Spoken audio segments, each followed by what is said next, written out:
Assalamualaikum warahmatullahi wabarakatuh. Selamat datang di video pembelajaran pada mata kuliah Desain Pembelajaran Biologi. Pada video kali ini kita akan membahas tentang konsep dasar desain pembelajaran biologi.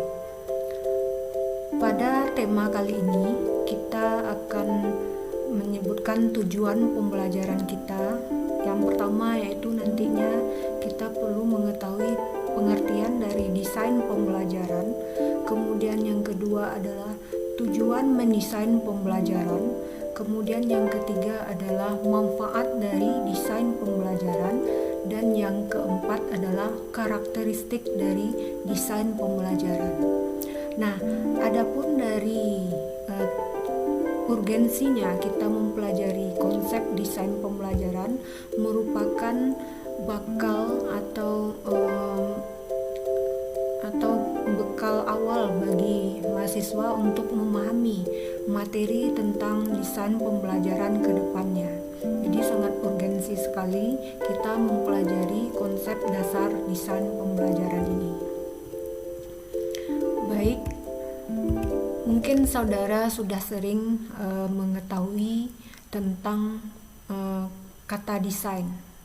Mungkin kita sudah dengar dari kata-kata desain rumah, desain baju, desain ruangan, desain bangunan, dan lain-lain. Namun kita perlu mengetahui apa sih sebenarnya arti dari kata desain itu sendiri. Baik, desain itu bisa kita artikan dengan two-line bahasa Inggrisnya atau sebuah rancangan. Kemudian bahasa lainnya itu design dari bahasa Inggris juga yang artinya rancangan. Kemudian bisa juga dalam bahasa Indonesia desain itu sama dengan pola, bentuk, model atau corak, mode bisa juga. Kemudian bisa juga kita artikan suatu proyeksi atau persiapan ke depan atau rancangan ke depannya. Dan bisa juga desain ini kita artikan sebagai keputusan atau pengambilan sebuah keputusan dari suatu kegiatan. Nah, menurut Hamzah Beuno tahun 2008 itu desain itu muncul karena apa? Bisa karena adanya gap atau kesenjangan. Nah, menurut beliau gap atau kesenjangan itu muncul karena adanya what is and what should, ya. Atau kita bahasakan dengan bahasa Indonesia, desain itu muncul karena adanya sebuah masalah, di mana yang dikatakan masalah ketidaksesuaian antara harapan kita dengan kenyataan yang ada, atau ketidaksesuaian antara apa yang kita tuju dengan kenyataan yang ada. Nah, agar sebuah tujuan kita itu sampai dengan secara efektif, tentu kita butuh sebuah desain, ya, sehingga apa yang kita inginkan tercapai sesuai dengan apa yang sudah kita rencanakan. Jadi sebuah desain itu kita kembangkan sebelum kita melaksanakan sebuah kegiatan. Tujuannya apa? Agar sebuah kegiatan yang kita laksanakan itu sesuai dengan tujuan yang kita inginkan. Nah, kemudian kita rancanglah atau kita desainlah sebuah rencana kita itu per tahap secara sistematis nantinya, sehingga step by stepnya setiap kegiatan kita itu jelas, sehingga terukur juga ketercapaian dari tujuan kita itu nantinya. Sehingga bisa juga kita simpulkan, jadi desain itu adalah suatu proses penyusunan langkah secara sistematis sebelum tindakan atau pelaksanaan sebuah kegiatan. Nah, itu yang diartikan sebuah desain. Nah, itu pengertian secara umum. Nah, tentu sekarang kita akan membahas bukan desain secara umum, namun yang berhubungan dengan mata kuliah kita. yaitu desain pembelajaran. Nah, kalau kita bawa kepada pengertian desain di dalam pembelajaran, itu ada menurut beberapa ahli.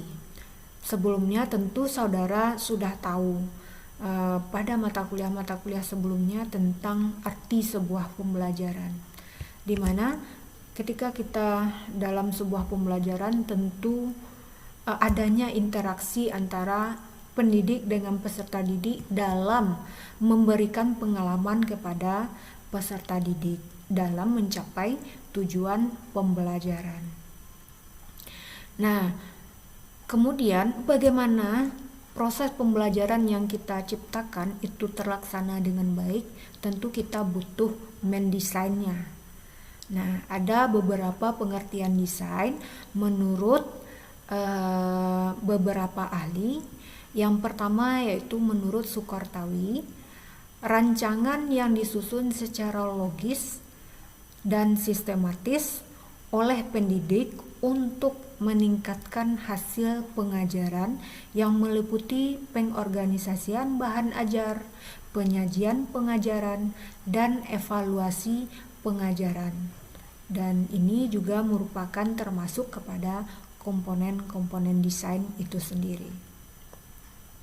Nah, menurut Reiser, proses desain sama dengan proses pengembangan.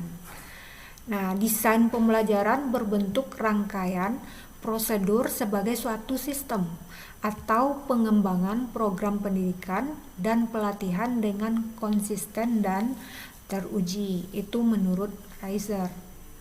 Kemudian juga menurut Dick and Carey, ya, desain pembelajaran mencakup seluruh proses yang dilaksanakan pada pendekatan sistem, yaitu analisis, desain, pengembangan, implementasi, dan evaluasi. Nah, ini sebenarnya juga termasuk kepada komponen-komponen desain yang nanti akan kita bahas satu persatu. Nah, kemudian juga pengertian desain menurut Patricia L. Smith, dia menyatakan bahwa proses desain pembelajaran terdiri dari 3 tahapan. Apa itu? Ini dalam bahasa Inggris yang artinya dia kemukakan yaitu where we are going. Yang kedua, how we will get there. Dan ketiga, how we will know when we are there. Artinya di sini menurut Patricia L. Smith ini proses desain itu ada 3. Apa itu? Yang berhubungan dengan mau kemana kita ajak siswa kita ini. Kemudian bagaimana kita sampai dengan tempat tujuan kita. Kemudian yang ketiga, bagaimana kita tahu kalau siswa kita itu sudah sampai pada tujuan kita tersebut. Nah, kalau saya contohkan, misalnya kita mau pergi ke pasar. Nah, itu merupakan tujuan kita. Nah, kemudian untuk pergi ke pasar, kita menggunakan apa? Berarti itu strategi kita untuk pergi ke pasar itu dengan apa? Kemudian kita mau tahu kita sudah sampai di pasar itu dengan apa? Nah, seperti itu analoginya. Jadi kalau kita bawa ke dalam pembelajaran, where we are going, berarti mau dibawa kemana? Atau tujuan kita memberikan pembelajaran kepada siswa itu apa? Kemudian kalau how we will get there, bagaimana kita tahu cara kita mencapai tujuan tadi? Tentu ini berhubungan dengan komponen pembelajaran juga. Kalau how itu bagaimana, berarti yang kita butuhkan adalah strateginya di dalam mencapai tujuan pembelajaran tadi. Kemudian how we will know when we are there. Artinya bagaimana kita tahu kalau kita sudah sampai atau sudah mencapai tujuan tadi. Nah, tentu dalam komponen pembelajaran yang berfungsi di sini adalah evaluasi. Ya. Jadi Kalau menurut Patricia L. Smith ini ada 3 komponen yang berpengaruh penting di dalam desain pembelajaran. Yang pertama adalah tujuan pembelajaran, kemudian yang kedua adalah strategi pembelajaran, dan yang ketiga adalah evaluasi pembelajaran. Nah, bagaimana kita mendesain yang 3 ini menurut si Patricia L. Smith? Kemudian dapat kita simpulkan dari beberapa pengertian tadi bahwa desain pembelajaran itu adalah suatu proses yang dilakukan guru dalam membimbing, membantu, dan mengarahkan peserta didik untuk memiliki pengalaman belajar serta mencapai tujuan pembelajaran yang telah ditetapkan dengan langkah-langkah menyusun komponen-komponen dari pembelajaran itu. Apa? Materinya, strateginya, medianya, evaluasi yang akan nantinya dilaksanakan pada waktu tertentu. Jadi yang dinamakan desain itu adalah sebuah rancangan yang dilakukan oleh guru sebelum proses pembelajaran. Nah, apa aja yang mau dirancang? Ya, termasuk kepada komponen-komponen tujuan pembelajaran itu sendiri. Ya, diantaranya adalah tujuannya nanti, materinya, strateginya, medianya, kemudian evaluasinya yang akan digunakan dalam waktu tertentu. Jadi beda waktunya, beda materinya, maka beda juga desain pembelajaran kita nantinya. Apakah berubah kurikulum, berubah juga desain? Ya, tentu jawabannya iya. Karena desain itu basicnya adalah kurikulum. Kalau berubah kurikulum, tentu berubah juga desainnya. Apa contohnya? Antara kurikulum 2006 atau KTSP tentu berbeda dengan kurikulum 2013. Kalau ketika kurikulum 2006 atau KTSP itu lebih menitik beratkan kepada kognitif siswa. Meskipun sebenarnya di dalam kurikulum tersebut sudah dirancang juga untuk afektif dan psikomotornya. Nah, kalau di kurikulum 2013 bahkan sampai sekarang udah ada kurikulum 2013 direvisinya, itu akan beda lagi. Karena kalau di kurikulum 2013 itu menitik beratkan kepada kemampuan aspek kemampuan siswa itu secara seimbang, misalnya kognitif, afektif, dan psikomotor.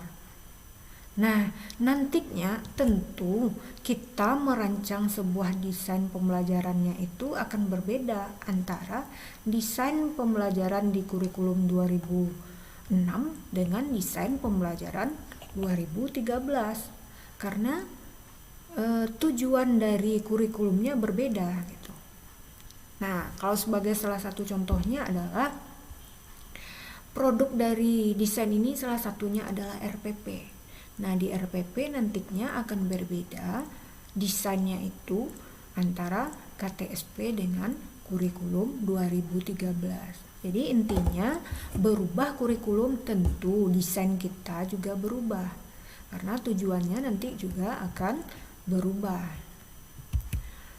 Oke, kemudian apa sih urgensinya sebuah desain dalam pembelajaran?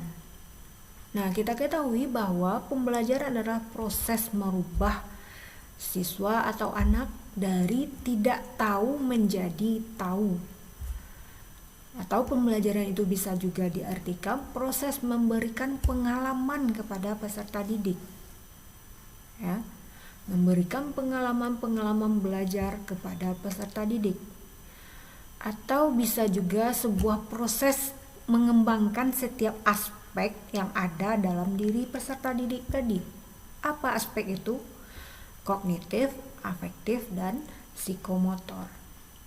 Nah, untuk mewujudkan pengalaman belajar yang maksimal sehingga tercapainya tujuan untuk pengembangan aspek kognitif, afektif, dan psikomotor, sehingga dibutuhkanlah sebuah perencanaan agar proses pembelajaran terlaksana dengan efektif dan efisien. Jadi sangat penting sekali, sangat urgen sekali desain dalam pembelajaran tersebut. Nah, kalau kita logikakan ya, sedangkan yang sudah kita desain saja sebuah pembelajaran sudah kita rancang sedemikian rupa dengan tujuan untuk mencapai sebuah pembelajaran ya, yang sudah kita rancang saja itu terkadang masih ada faktor-faktor yang mempengaruhinya, sehingga masih ada permasalahan-permasalahan yang ditemui dalam sebuah pembelajaran. Apalagi sebuah pembelajaran yang kita laksanakan itu tanpa kita rancang atau tanpa kita desain sama sekali. Tentu akan sangat banyak sekali permasalahan yang akan kita temui dalam sebuah pembelajaran. Maka kita sebagai seorang guru tentu sangat wajib sekali untuk merancang atau mendesain sebuah pembelajaran agar pembelajaran yang kita terapkan kepada peserta didik itu berjalan dengan efektif dan efisien. Oke, kita lanjutkan kepada tujuan desain pembelajaran. Apa tujuannya kita mendesain sebuah pembelajaran? Yang pertama adalah memecahkan masalah pembelajaran. Ya, seperti yang saya jelaskan tadi, di dalam proses pembelajaran itu akan banyak sekali masalah-masalah yang akan kita temui. Baik dari siswanya, baik dari gurunya, baik dari fasilitasnya ya. Nah, nanti dengan adanya permasalahan-permasalahan tersebut akan terpecahkan kalau kita merancang sesuai dengan solusi-solusi yang baik untuk pembelajaran tersebut. Nah, kemudian yang kedua adalah meningkatkan kualitas pembelajaran. Dengan adanya desain pembelajaran, nantinya akan meningkatkan kualitas dari pembelajaran tersebut.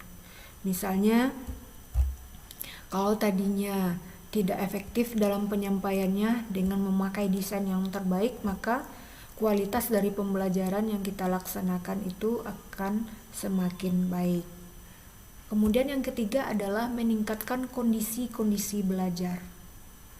Kalau yang tadinya dari permasalahan ya, banyak sekali yang ditemukan karena tidak didesain. Ketika kita sudah desain, maka akan banyak sekali meningkatkan kondisi-kondisi belajar dari peserta didik. Misalnya yang tadinya peserta didiknya ribut, dengan adanya kita mendesain agar pembelajaran itu lebih aktif. Ributnya boleh, tapi ribut dalam artian siswa aktif dalam mencapai tujuan pembelajaran gitu. Jadi intinya tujuan desain pembelajaran itu adalah membuat pembelajaran lebih efektif, efisien, dan mengurangi tingkat kesulitan dalam pembelajaran. Jadi itu tujuan dari desain pembelajaran. Kita lanjutkan, manfaat dari desain pembelajaran itu sendiri apa? Ketika kita sudah mendesain, kemudian apa kira-kira manfaatnya bagi kita? Yang pertama adalah sebagai petunjuk atau arah kegiatan pembelajaran. Kita contohkan, ketika seorang guru sudah merancang pembelajarannya dari awal, mungkin dalam bentuk produknya itu adalah RPP, maka RPP ini bisa menjadi petunjuk atau arah kegiatan oleh guru. Misalnya dalam pembelajaran itu ada 3 kegiatan: membuka, pembukaan, isi, dan penutup. Nah, kita dikasih dalam waktu pembelajaran itu hanya 90 menit misalnya, atau 2 jam pelajaran. Nah, 90 menit itu kira-kira dengan materi yang sepadat ini misalnya, berapa kira-kira untuk pembukaan, berapa untuk isi, berapa untuk penutup. Nah, dengan sudah dirancang, maka kita sudah dapat melaksanakan pembelajaran sesuai dengan arah kegiatan pembelajaran kita yang sudah kita rancang. kemudian bisa menjadi pedoman kerja bagi pendidik. Nah, misalnya dalam RPP yang kita rancang itu evaluasinya apa yang mau kita kerjakan, ya, seperti apa evaluasinya. Nah, itu kan sudah kita rancang. Nah, itu bisa menjadi pedoman bagi pendidik. Kemudian yang ketiga, bisa jadi sebagai alat ukur terhadap program pembelajaran yang telah dirancang. Jadi untuk manfaat desain yang ketiga yaitu sebagai alat ukur di sini. Nah, dari pembelajaran yang sudah dilakukan itu sudah bagus pelaksanaannya, sudah sesuai dengan tujuan pembelajaran atau sudah sesuai dengan rancangan kita, atau sudah tercapai tujuan pembelajarannya, itu bisa kita lihat dari desain pembelajaran kita. Kemudian nantinya sebagai bahan penyusunan data. Nah, bahan penyusunan data ini bisa untuk gurunya atau pendidiknya sebagai laporan misalnya. Kemudian yang kelima adalah untuk menghemat waktu, biaya, dan tenaga. Nah, ini berhubungan dengan apa yang sudah saya jelaskan sebelumnya. Kalau sesuatu yang sudah kita desain, tentu akan efek positifnya bagi kita nantinya dalam pembelajaran akan menghemat waktu, menghemat biaya, dan menghemat tenaga. Coba dibayangkan kalau ketika kita mau masuk ke lokal, baru hari itu juga kita rancang atau kita desain pembelajarannya, tentu tidak akan sesuai dengan apa yang kita inginkan gitu. Nah, itu diantaranya manfaat dari desain pembelajaran. Kemudian kita lihat lagi komponen dari desain pembelajaran itu sendiri. Apa aja komponen-komponen dari desain? Yang pertama adalah peserta didik. Kenapa peserta didik? Kita berorientasinya untuk mendesain itu adalah peserta didiknya. Kalau kita sebagai seorang guru juga menjadi komponen sebenarnya, tapi yang merancang itu adalah guru, dan basicnya itu adalah atau orientasinya itu adalah peserta didik, karena yang kita inginkan nanti peserta didik mengalami pengalaman belajar yang baik, yang dapat mencapai tujuan pembelajaran. Kemudian setelah kita analisis peserta didik, kemudian kita ketahui tujuan pembelajarannya apa. Kemudian setelah tahu tujuan, kita cari materinya. Setelah materi, apa metode yang cocok untuk kita desain. Kemudian juga media pembelajarannya apa. Dan terakhir, evaluasi yang mau kita kembangkan juga seperti apa gitu. Jadi ini merupakan komponen-komponen dari desain pembelajaran. Nah, komponen ini itu saling berketergantungan ya. Jadi komponen ini merupakan sebuah sistem.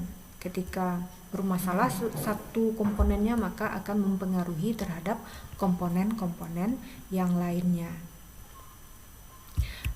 Kita lanjutkan ke karakteristik desain pembelajaran. Apa saja karakteristik dari desain pembelajaran? Yang pertama adalah berorientasi kepada peserta didik. Seperti yang saya jelaskan tadi, karena basic kita adalah peserta didik. Yang mau kita ajar adalah peserta didik. Yang mau mencapai tujuan pembelajaran adalah peserta didik. Maka karakteristik desain pembelajaran itu berorientasi kepada peserta didik. Kemudian alur berpikirnya sistematik. Ya. Alur berpikirnya sistematik, di mana antara satu komponen dengan komponen yang lainnya itu saling berhubungan.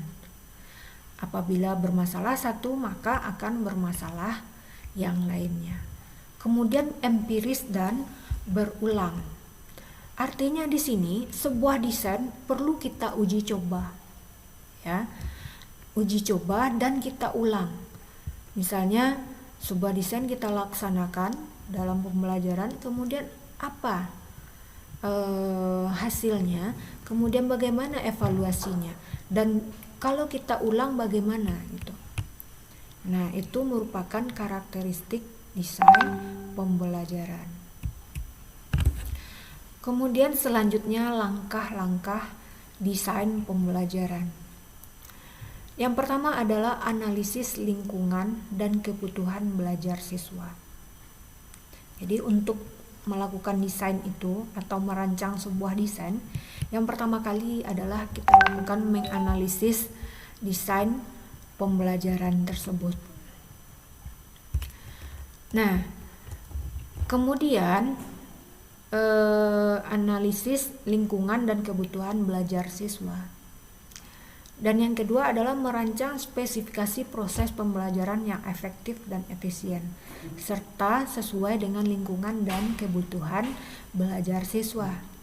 Kemudian yang ketiga, mengembangkan bahan-bahan untuk digunakan dalam kegiatan pembelajaran. Misalnya medianya, bahan ajarnya, dan lain-lain. Kemudian mengimplementasikan desain pembelajaran tersebut. Dan yang kelima adalah implementasi evaluasi formatif dan sumatif terhadap program pembelajaran. Oke, itu langkah dari desain pembelajaran. Kemudian apa sih jenis-jenis dari produk desain dalam pembelajaran? Di antaranya adalah ada silabus. Nah, silabus merupakan produk dari desain pembelajaran. Kemudian ada RPP, kemudian juga bisa ada LKS, ada instrumen penilaian atau instrumen evaluasi. Bisa jadi media pembelajaran, misalnya CD pembelajaran, kemudian video pembelajaran, dan lain-lainnya. Kemudian bisa juga yang ketiga itu model pembelajaran. Jadi kita bisa juga merancang sebuah model pendekatan atau metode pembelajaran. Nah, kemudian juga bisa dalam bentuk buku atau bahan ajar. Nah, itu diantaranya contoh-contoh dari produk desain pembelajaran ini.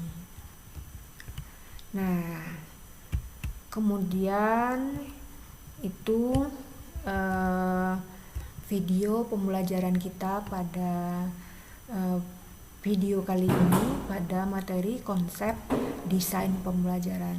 Oke, semoga bermanfaat. Kita akhiri dengan membacakan Alhamdulillahirobbilalamin. Assalamualaikum warahmatullahi wabarakatuh.